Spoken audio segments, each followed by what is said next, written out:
Hello friends, welcome back my YouTube channel MS maths, जहां upload करता हूं BSc mathematics, physics and higher mathematics से related video lectures. In this video we will discuss about the theory of probability and the basics of probability.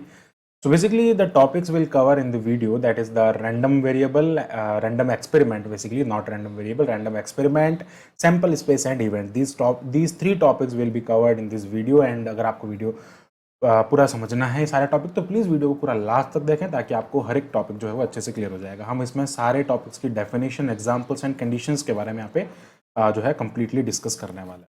सो बात करते हैं सबसे पहला हम यहाँ पे रैंडम एक्सपेरिमेंट के बारे में. So what is the random experiment? So first we know about that what is the experiment. Experiments क्या है? एक्सपेरिमेंट बेसिकली क्या होता है?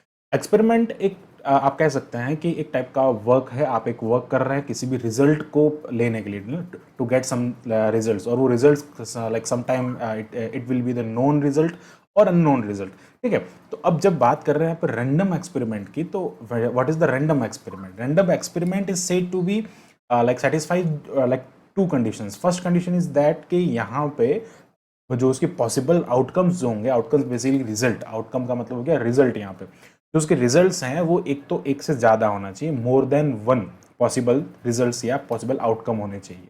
एंड दूसरी चीज़ यहाँ पे होनी चाहिए, it is not possible to predict that outcome in advance. जो आपको एक्सपेरिमेंट में रिजल्ट मिलेगा उसको हम एडवांस में प्रिडिक्ट नहीं कर सकते. बेसिकली ये दो कंडीशन अगर कोई एक्सपेरिमेंट फॉलो करता है तो उसको हम यहाँ पे रैंडम एक्सपेरिमेंट कहते हैं. ठीक है, नाउ इसके एग्जाम्पल की बात करते हैं. तो मैथमेटिकल जो प्रोबेबिलिटी से रिलेटेड ही एग्जाम्पल हम जैसे जनरली लेते हैं कॉइन का, डेक कार्ड का. ठीक है, तो अगर मैं बात करता हूँ यहाँ पे, is picking a card from a well shuffled deck of the card, तो रैंडम एक्सपेरिमेंट है या नहीं है. तो हम इन दोनों कंडीशंस को चेक करते हैं. पहली कंडीशन ये चेक करते हैं कि it has more than one possibility और नॉट. आप कोई भी एक रैंडम कार्ड यहाँ पे चूज कर रहे हैं तो there are 52 cards in a deck of in a deck of cards. So 52 cards यहाँ पे आपके पास में है और उसमें से आप कोई भी एक कार्ड चूज कर रहे हैं तो यहाँ पे एक से ज़्यादा पॉसिबल आउटकम्स हो सकते हैं. There are several types of card and several varieties in the 52 cards. Okay, तो यहाँ पे एक कार्ड जो है एक पॉसिबल आउटकम हो नहीं सकता, मोर देन वन पॉसिबल आउटकम है. तो फर्स्ट जो कंडीशन है it will be followed. Second क्या हो जाएगी? It is not predicted it is not possible to predict outcome in advance. अब कोई भी एक जो कार्ड उसमें से निकाल रहे हैं ये प्रिडिक्ट करना इम्पॉसिबल होगा कि वो कार्ड कौन सा होगा. यस ऑफ कोर्स, अगर आप किसी 52 कार्ड में से कोई भी एक रैंडम उसमें से कार्ड को चूज कर रहे हैं तो आप उसको प्रिडिक्ट एडवांस में नहीं कर सकते. तो ये सेकंड कंडीशन को भी फॉलो कर रहा है. इट मीन्स क्या हो गया, ये एक रैंडम एक्सपेरिमेंट है. So it is a just simple example to understand the concept of random experiment. Now आगे बढ़ते हैं. सिंपल आ रहा है हमारे पास में सैंपल स्पेस. रैंडम एक्सपेरिमेंट हमने समझा, अब रैंडम एक्सपेरिमेंट ही करके हम जो है आगे sample space, events and probability and then probability space पे हम आगे चलेंगे. बात कर रहे हैं यहाँ पे सैंपल स्पेस के बारे में. सैंपल स्पेस हमको जो रिजल्ट्स मिले हैं, आउटकम मिले जो रैंडम एक्सपेरिमेंट को करने पे, उसको हमने एक सेट में रख दिया है. उसको हमने एक सेट में रखा है. जो आउटकम्स मिले हैं उसका सेट और जो टोटल आउटकम्स हैं उनके सेट्स को हमने एक साथ में रखा. तो बेसिकली वो जो कलेक्शन है, वो जो सेट है, उसको हम सैंपल स्पेस कहेंगे. यानी सैंपल स्पेस जिसमें हम हमारे प्रोबेबिलिटी को फाइंड करेंगे. बेसिकली सैंपल हमारे पास में ये सैंपल्स हैं, इनमें से कोई भी एक जो है आपके साथ में इवेंट या घटना जो है वो हो सकती है. तो sample space is nothing but the set of all possible outcomes. So जितने भी आपके पास में पॉसिबल आउटकम होते हैं, लाइक जितने भी आउटकम्स होते हैं इन रैंडम एक्सपेरिमेंट, आपने कोई भी रैंडम एक्सपेरिमेंट परफॉर्म किया, उसमें जो भी आउटकम है उसको हम सैंपल स्पेस कहते हैं. कनेक्टेड विद द एक्सपेरिमेंट, उस एक्सपेरिमेंट के ही आउटकम वो होने चाहिए. तो it is generally denoted by omega S. ये इस टाइप से डिनोट किया जाता है. यहाँ पे बेसिकली अगर बताऊं तो ओमेगा क्या होता है? ओमेगा जो होता है it is nothing but like total number of outcomes. ठीक है, सेट ऑफ, ऐसा कह सकते हैं, set of all possible outcome. तो ये जो set of all possible outcomes जो होते हैं उसको हम ओमेगा से रिप्रेजेंट करते हैं. अब इन जनरल अगर हम बात करते हैं set of like possible outcome, अगर मैं एक कॉइन को टॉस करता हूँ and single time a coin is toss, then वहाँ पे जो पॉसिबल आउटकम्स होंगे वो बेसिकली या तो हेड होगा या फिर टेल होगा. ठीक है, या फिर हेड होगा या टेल होगा. ये दो पॉसिबल कंडीशन है. तो ओमेगा ये हो गया. नाउ बात करते हैं एस के बारे में. एस मतलब क्या होगा? एस बेसिकली यहाँ पे सैंपल स्पेस होगा और सैंपल स्पेस में हमेशा नल सेट भी कंसिडर किया जाता है. तो इसका जो सैंपल स्पेस आएगा उसके अंदर फाई भी आएगा, नल सेट भी आएगा, या फिर क्या हो सकता है सिंगल एच आई हेड आई, या फिर क्या हो सकता है ओनली हेड टेल हो और उस सैंपल स्पेस के अंदर हेड एंड टेल दोनों भी आ सकते हैं, यानी कि ओमेगा खुद भी इसके अंदर कंटेन कर सकता है। तो this is the basically sample space of a coin toss one time. Okay, then यहाँ पे अगर हम बात करते हैं एस के बारे में, तो एस बेसिकली क्या हो गया, सबसेट हो गया एच का। जो आपको एच ये जो आउटकम मिल रहे हैं इन सारे आउटकम का एक सबसेट हो गया। तो इसको हम क्या लिखते हैं, it is a subset, it is a sigma field, it is a sigma field of subsets of omega. अब सिग्मा फील्ड क्या होता है, सिग्मा फील्ड का मीनिंग होता है, sigma field basically it is also subset, sigma field is also subset of omega. Basically it is a non empty subset, non empty class of subsets, ये class होता है subsets का। And then sigma जो होता है इसकी तीन condition होती है, पहला तो ये क्लोज्ड होना चाहिए, जो कंडीशन आप दे रहे हैं उसके अंदर क्लोज्ड हो, it will be the close, and उसी के साथ में यूनियन और कॉम्प्लीमेंट्री भी उसके अंदर जो है वो एग्जिस्ट करने चाहिए इसके अंदर। ठीक है, इनके बारे में आगे हम डिस्कस करेंगे, सिग्मा फील्ड के बारे में पूरा डिटेल में बात करेंगे। But S is nothing but a sigma field subset of omega.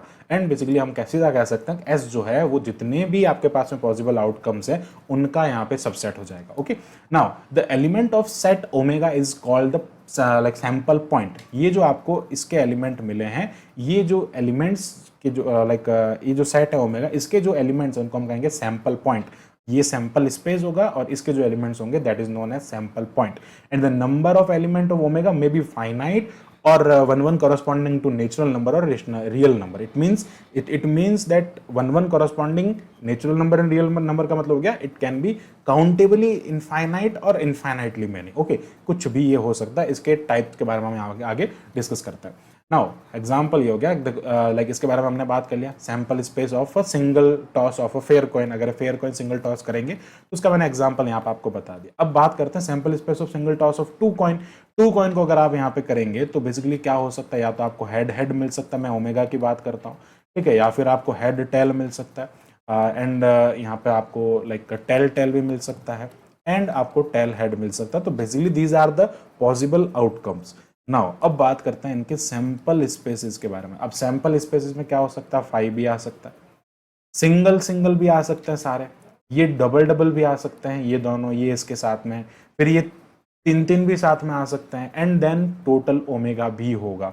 तो इस टाइप से आपके पास में जो है वो सैंपल स्पेस इसका बनेगा। ठीक है, I think you are getting my point. Simply ये सिंगल सिंगल भी सबसेट्स हो सकते हैं, इनमें से डबल डबल का पेयर जो है वो भी इसका एक सबसेट हो सकता है, तीन तीन का पेयर भी सबसेट हो सकता है, एंड देन ओमेगा खुद उसके अंदर कंटेन करेगा। तो that is the sample space. Okay, this is the general thing. Now आगे बढ़ते हैं, बात करते हैं टाइप्स ऑफ सैंपल स्पेसेस के बारे में। सैंपल स्पेसेस के क्या टाइप हो सकते हैं, बेसिकली सिंपल है ये, बेसिकली उसके लाइक कितने उसके अंदर एलिमेंट, नंबर ऑफ एलिमेंट के बेसिस पे यहाँ पे हमने उसको डिफाइन किया। कैसे डिफाइन किया यहाँ पे, इन जनरल अगर हम बात करते हैं टाइप्स के बारे में, तो if omega contain only finite number of element, अगर omega finite number of element को कंटेन करता है तो हम उसको कहते हैं finite sample space, just like this.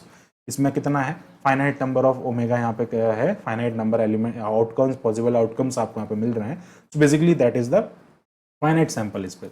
And अगर आपको यहाँ पे एलिमेंट्स जो है most like countable number of element, omega contain most countable number of element, most of the countable. अब देखो ऐसा होता है कि इन जनरल अगर हम कह सकते हैं कि एक इसका सिंपल सा एग्जांपल अगर मैं आपको बताता हूँ, तो बेसिकली लाइक अगर मैं आपको सिंपल सी बात करूँ कि आपने आपके फ़ोन से आज तक कितने कॉल्स किए हैं, ठीक है, या फिर आपके जो फैमिली मेंबर्स में जितने भी फ़ोन्स हैं उनमें से कितने कॉल्स किए गए हैं टू ईच अदर एंड बाकी सबको भी, तो that will be the like most countable भी हैं, बट इन जनरल हम उसको क्या कह सकते हैं, इनफाइनाइट है। ठीक है, तो सिंपल सा क्या हो गया, मोस्ट काउंटेबल, आप उसको काउंट कर सकते हैं बट इन जनरल हम उसको काउंट नहीं कर सकते। ऐसे ऐसे तो अगर हम उसको डिटेल निकालना चाहें तो हम उसको काउंट भी कर सकते हैं। Basically that type of sample space, उसका जो सैंपल स्पेस, उसका जो ओमेगा बनेगा, number of possible outcomes, that will be the discrete sample space, उसको हम डिस्क्रीट सैंपल स्पेस कहेंगे। And then if omega contain uncountably many points, like जो sample points हैं वो ओमेगा के बहुत अनकाउंटेबल या इनफाइनाइट, उनको काउंट नहीं किया जा सकता, तो वो क्या हो जाएगा, कंटिन्यूस सैम्पल स्पेस हो जाएगा। देन एलिमेंट जो है उसके अंदर अगर सैम्पल पॉइंट्स और एलिमेंट अनकाउंटेबल मैनी है तो हम उसको कहेंगे continuous sample space. So these are the three types of sample spaces. Now come to the next topic, that is the events. It is an important thing. Events जो होता है, अब random experiment हमने पढ़ा, उससे जो आउटकम निकले उससे हमने सैंपल स्पेस बनाया। अब जो सैंपल स्पेसेस में जो हमारे पास में पॉसिबल आउटकम है, तो जो आउटकम्स जो है उनके लिए हमें एक इवेंट्स एक इवेंट वहाँ पे होगा, एक लाइक कह सकते हैं कि एक घटना वहाँ पे होगी। वो जो इवेंट है वो इवेंट के बेसिस पे हम जो है उस सैंपल स्पेस में से चूज करेंगे कि ये इवेंट हुआ है। Event is also subset of sample space. Event subset होता है सैंपल स्पेस का, सैंपल स्पेस सबसेट होता है ओमेगा का, ठीक है, नंबर ऑफ पॉसिबल आउटकम्स। तो बेसिकली यहाँ पे क्या हो गया, an event is a set of outcomes, जितने भी आपको आउटकम्स मिले हैं सैंपल स्पेस मिले हैं, subset of the sample space, in general सीधा बोलना है, subset of the sample space, and to which the probability is assigned, जिसकी प्रोबेबिलिटी असाइन की गई है, जिसमें रैंडम एक्सपेरिमेंट परफॉर्म किया गया। ए से इसको डिनोट किया जा सकता है, बेसिकली ए जो होता है belongs to S, then A is always called event. A उन्हीं सारे सैंपल स्पेसिस में से होना चाहिए, अगर उससे बाहर है उस वो इवेंट अगर उसके अंदर है ही नहीं तो उसकी प्रोबेबिलिटी हम जीरो कंसिडर करेंगे, नल सेट, ठीक है। And A always contain sample point, A हमेशा उसे सैंपल पॉइंट को कंटेन करेगा, and A is the collection of sample point. Sample point is nothing but like elements of omega, number of possible outcomes. Okay, so this is the event, this is simple thing. And now इसके बारे में भी थोड़ा बात करते हैं, event में भी फाइनाइट एंड इनफाइनाइट के कॉन्सेप्ट्स के बारे में बात करते हैं, अगर आपका सैंपल स्पेस फाइनाइट है या नहीं है। So when the sample space is finite, okay, when the sample space is finite, any subset of the sample space is an event. Sample space जब आपका फाइनाइट है, फॉर एग्जाम्पल अगर मैं बात करता हूँ 5 HT, तो these are the subset, and single coin को जो फेयर कॉइन को जो आप टॉस करता है तो ये आपके पास में एक सैंपल स्पेस बन के आता है। या फिर आप इसको ऐसा भी लिख सकते हैं, एच जो है यहाँ पे गिवन है आपको, लाइक ये ऐसा हो जाएगा, ठीक है, ये एच हो जाएगा T and omega, omega means total H and T, okay, like both उसमें कंटेन कर जाएंगे। तो ये जो आपके पास में है, दिस इज द फाइनाइट, तो इसका हर एक सबसेट जो होगा वो एक इवेंट, इसमें हर एक सबसेट एक इवेंट की तरह काम करेगा। हेड आना भी एक इवेंट है, टेल आना भी इवेंट है, ठीक है। तो this is the simple thing. Now like इसका मतलब ये हो गया, that is all element of the power set of the simple, like वही है कि जो आपने इसका सेट बना है पावर सेट, उसका पूरा जो बिग सेट है उसमें से ही एलिमेंट आपको मिलेंगे। However the approach does not work well in case there is like uncountably finite. ये सिंपल थिंग जो एक ट्रिक आपको बताया कि सारे उसके इवेंट्स होंगे, सारे सबसेट्स, ये कब काम करेगा, जब फाइनाइट होंगे, और अगर ये अनकाउंटेबली इनफाइनाइट हो गए so it will fail. Okay, so this is the simple thing about the event. So this is a simple concept of event. Now अब बात करते हैं, बहुत confusing चीज यहाँ पे होता है, what is the difference between sample space and event? Like it is clear, event जो होता है वो उसी sample space में से चूज किया जाएगा ना, sample spaces में सारे event है, सैंपल स्पेसेस जो है, सैंपल स्पेस के जो जितने भी एलिमेंट है वो सारे इवेंट हो सकते हैं, बट इवेंट जो है वो सैंपल स्पेस में से चूज किया जाएगा, ठीक है। एक इवेंट जो है वो सैंपल स्पेस में से चूज किया जाएगा। सिंपली ये हो गया, a sample space is the collection of set of all possible outcomes. उन ऑल पॉसिबल आउटकम में से एक रैंडम एक्सपेरिमेंट में से एक इवेंट आपको दिया जाएगा, और while an event is a subset of sample space, while event subset हो जाएगा, it means event is also chosen from the sample space, ठीक है, इवेंट जो है उसी में से चूज किया जाएगा।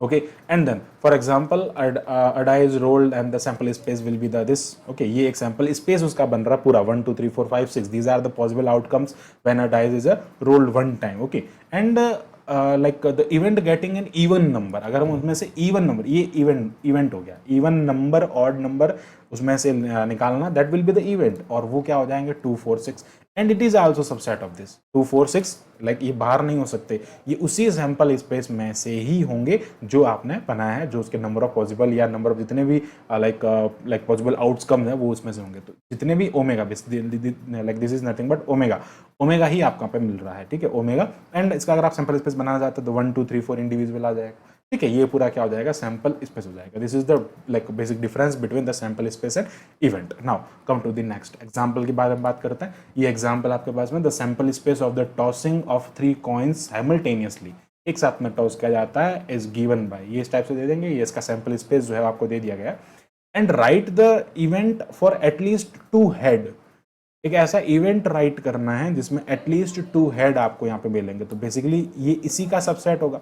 इसका जो एग्जाम्पल आएगा बेसिकली ए जो होगा वो इसी में से ही लिया जाएगा, इसके अलावा कुछ हो नहीं सकता। तो at least 2 head, at least 2 head means हम कहाँ देखेंगे, देखो इसमें 1 हेड है, ये नहीं लेंगे, 1 हेड है, 2 हेड, तो क्या हो जाएगा tail tail head head. Now इसमें एक हेड है, ये नहीं लेंगे, तो ये क्या हो जाएगा हेड टेल हेड हो जाएगा। सिमिलरली हेड हेड टेल हो जाएगा, एटलीस्ट बोला है तो like it can be more than 2। Okay, तो ये क्या हो जाएगा हेड हेड हेड हो जाएगा। तो basically it is the event, ये एक इवेंट हो गया and it is subset, A is the subset of S. ये जो पॉसिबल आउटकम है उन्हीं का ही तो सबसेट है, ठीक है। तो ये बेसिकली क्या हो जाएगा एटलीस्ट 2 हेड्स के लिए एक इवेंट हो जाएगा। आगे बढ़ते हैं, एल्जेब्रा ऑफ इवेंट्स की बात करते हैं। सिंपली एल्जेब्रा क्या हो जाएगा, लाइक कौन कौन सी प्रॉपर्टी को फॉलो करता है। सिंपली अगर मैं यूनियन की बात करता हूँ 2 इवेंट की, तो बेसिकली ए यूनियन बी से इसको रिप्रेजेंट किया जाता है and such that it means ये हो जाएगा कि omega such that omega belongs to A और ओमेगा बिलोंग्स टू बी। या तो वो ए में बिलोंग करे या बी में बिलोंग करे, या फिर ऐसा भी हो सकता है कि omega belongs to A and B both, दोनों में ही बिलोंग करे, ये इसकी कंडीशन हो जाएगी। और basically this is the union of 2 events.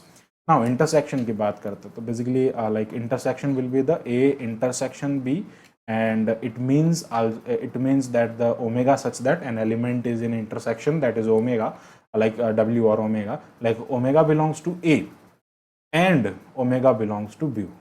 Okay, it means if omega is like if a is contain omega, b is contain omega, like omega is present in all of the sets or like all the both set, it means omega, like basically omega is in the intersection. Now like it is like this is a set and this is b set, and omega is intersection part, omega is intersection part, it means omega दोनों में contain करता है। okay, now बात करते हैं complement of an event। well, like what is the complement? complement को हम ऐसा लिखते हैं like a dash से represent करते हैं या a c से represent करते हैं। basically it is a uniway like एक सिंगल का जो ऑपरेशन है आप कह सकते हैं। सिंपली इसमें ओमेगा ऐसा एलिमेंट होगा, omega does not belongs to A, यानी कि अगर आपके पास में ये इस टाइप का एक यूनियन लाइक सेट है, यूनिटरी सेट है एंड बेसिकली ये टोटल सेट कह सकते हैं एंड उसमें कोई सेट ए है।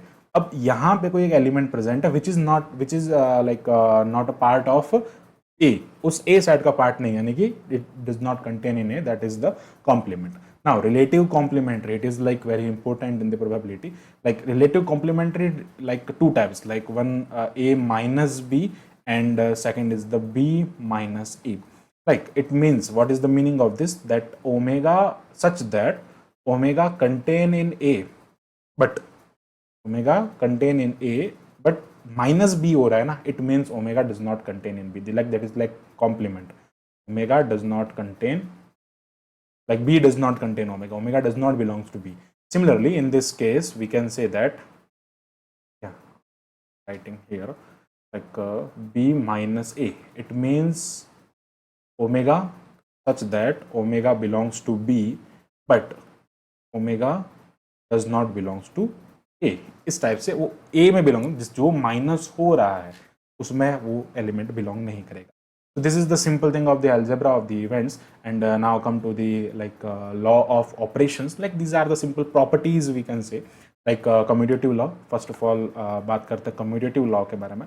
So commutative law is nothing but basically if A union B is equals to B union A.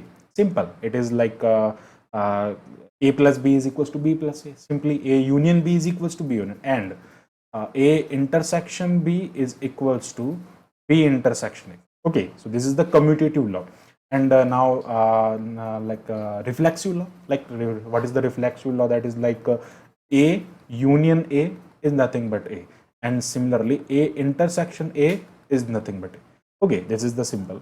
Now associative property, if we take 3 events like A union B and union C, like associative, okay, associative says that A union B union C, like first take A and B and then second take B and C, like this is the property, same property. Similarly we can use in the intersection also, though, so A intersection B intersection C, and that is equals to A intersection B intersection C. Okay, so this is the associative property. Now, distributive property like A union B intersection C. It means like that A union B, okay, it is distribute to all of these, and A union B intersection A union C. Like it will be used also in the intersection also. Now, De Morgan law, like basically De Morgan law, we all know that like De Morgan law. So De Morgan law says that if A union B का बार अगर हो जाए, basically अगर इसका बार होगा तो it will convert A bar, okay, bar means complement, like just like complement, okay, complement intersection union होगा तो intersection में convert हो जाएगा, intersection होगा तो union में convert हो जाएगा. सिमिलरली अगर हम बात करेंगे A यूनियन इंटरसेक्शन B का बार अगर हम यहाँ से कर देंगे तो like it will equal to A complement और A bar union B bar. तो this is all about the law of operations. तो हमने ये सारी चीज़ें यहाँ पे डिस्कस की. आई होप आपको पूरा टॉपिक जो है वो अच्छे से क्लियर हुआ होगा. Thanks for watching my video. Keep watching MX maths and इसी टाइप के फॉर मोर वीडियोज़ के लिए हमारे चैनल को सब्सक्राइब करें. Thank you. Bye bye.